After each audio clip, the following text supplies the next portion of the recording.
ನೋಡಿ, ಅಧಿವೇಶನ ನಡೀತಾ ಇದೆ, ಕೊನೆಯ ವಾರಕ್ಕೆ ಅಧಿವೇಶನ ಕಾಲಿಟ್ಟಿದೆ. ಕೊನೆಯ ವಾರದಲ್ಲೂ ಕೂಡ ಬಿಜೆಪಿಯವರು ಸರ್ಕಾರದ ವಿರುದ್ಧ ಮುಗಿಬೀಳ್ತಾರೆ, ನಿಮ್ಮ ಸಚಿವರು ಯಾರೋ ಭಾಗಿಯಾಗಿದ್ದಾರೆ ಅಂತ. ಆದರೆ ಸರ್ಕಾರ ಇದ್ಯಾವುದಕ್ಕೂ ತಲೆ ಕೆಡಿಸ್ಕೊಂಡಂಗೆ ಕಂಡು ಬರ್ತಾ ಇಲ್ಲ. ಡೋಂಟ್ ಕೇರ್ ಅನ್ನೋ ಮನಸ್ಥಿತಿಯಲ್ಲಿದೆ.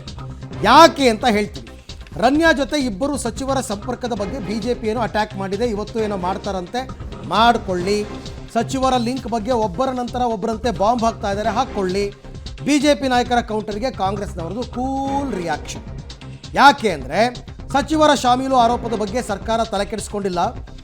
ನೀವು ಹೆಸರು ಹೇಳಿಬಿಟ್ರೆ ಸಾಕ್ಷಿ ಕೊಡಿ ಅಂತ ಕೇಳುತ್ತೆ, ದಾಖಲೆ ಇಟ್ಟು ಮಾತಾಡಿ ಅಂತ ಕೌಂಟರ್ ಅಟ್ಯಾಕ್ ಮಾಡುತ್ತಾ ಅಂದರೆ ಮಾಡುತ್ತೆ. ಪ್ರಶ್ನೆ ಏನು ಅದರಲ್ಲಿ? ಯಾವ ತನಿಖಾ ಸಂಸ್ಥೆ ಹೇಳಿದೆ ಹೆಸರನ್ನ? ಮಲಗಿದ್ರು ಅನ್ನೋದಕ್ಕಿಂತ ಬೇಡ ಬಿಡಿ, ಅವೆಲ್ಲ ಚರ್ಚೆ ಅವೆಲ್ಲ ಸಾಕಷ್ಟು ಇದಾವೆ. ಆ ವಿಚಾರಕ್ಕೆ ಹೋದ್ರೆ ಮತ್ತೆ ಭಾಳ ಸವಿಸ್ತಾರ ಮಾತನಾಡಬೇಕಂತ ನಮ್ಮ ಬಾಯಲ್ಲಿ ಬೇಡ. ಚರ್ಚೆ ತನಿಖೆ ಆಗಲಿ. ಕಳ್ತನ ಮಾಡಿದ ಮೇಲೆ ಪೊಲೀಸ್ ಜೀಪಲ್ಲಿ ಕರ್ಕೊಂಬಂದು ಮನೆಗೆ ಬಿಡ್ತಾ ಇದ್ರು. ಅಂದರೆ ಸರ್ಕಾರನೇ ಇದರಲ್ಲಿ ಆಗಿದೆ ಅನ್ನೋದು ನಮ್ಮ ನೇರ ಆಪಾದನೆ. ಅವರಿಗೆ ಪ್ರೋಟೋಕಾಲ್ ಹೆಂಗೆ ಕೊಟ್ಟರು, ಎಸ್ಕಾರ್ಟ್ ಕೊಟ್ಟರು, ಇದೆಲ್ಲ ತನಿಖೆ ಆಗಬೇಕಾಗಿದೆ. ಅದಕ್ಕೆ ಸರ್ಕಾರ ಇವತ್ತು ತಪ್ಪಿತಸ್ಥರ ಸ್ಥಾನದಲ್ಲಿದೆ. ಈಗಾಗಲೇ ಈ ತನಿಖೆ CBIಗೆ ಹೋಗಿದೆ. ಅವ್ರು ನಿಷ್ಪಕ್ಷವಾದಂಥ ತನಿಖೆ ಮಾಡಲಿ. ಯಾರು ಮಂತ್ರಿ ಇದೆ ಅವ್ರ ಮೇಲೆ ಕ್ರಮ ಆಗಲಿ.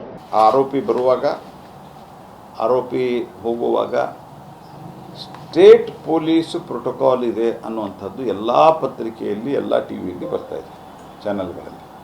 ಯಾರು ಕೊಟ್ರು ಹಂಗಾರ? ಯಾರು ಜವಾಬ್ದಾರಿ ಇದು? ಹಾಗಾಗಿ ರಾಜ್ಯ ಸರ್ಕಾರ ಯಾರನ್ನೋ ರಕ್ಷಿಸ್ಲಿಕ್ಕೆ ಹೊರಟದ. ತನ್ನ ಮಂತ್ರಿಗಳು ಯಾರೋ ಇದ್ದಾರೆ ಇದ್ರೋಗ ಅನ್ನುವಂಥ ಗುಮಾನಿ ಏನಿದೆ, ಆ ಗುಮಾನಿಯನ್ನು ರಾಜ್ಯ ಸರ್ಕಾರದ ನಡೆಯಿಂದ ಸಿದ್ಧಗೊಳ್ತಾ ಇದೆ. ಯಾರೆಲ್ಲ ಇದರಲ್ಲಿ ಮಿನಿಸ್ಟರ್ಸ್ ಇನ್ವಾಲ್ವ್ ಇದ್ದಾರೆ, 2-3 ಜನ ಡಲ್ ಆಗಿ ಕೂತಿದ್ದಾರೆ. ಹೆಸರು CMಗೆ ಗೊತ್ತಿದೆ, ಹೇಳಿದ್ರೆ ಸಾಕು, ಪಬ್ಲಿಕಲ್ಲಿ ಹೇಳಿ ಅವರು ಚೇಂಜ್ ಮಾಡಲಿ.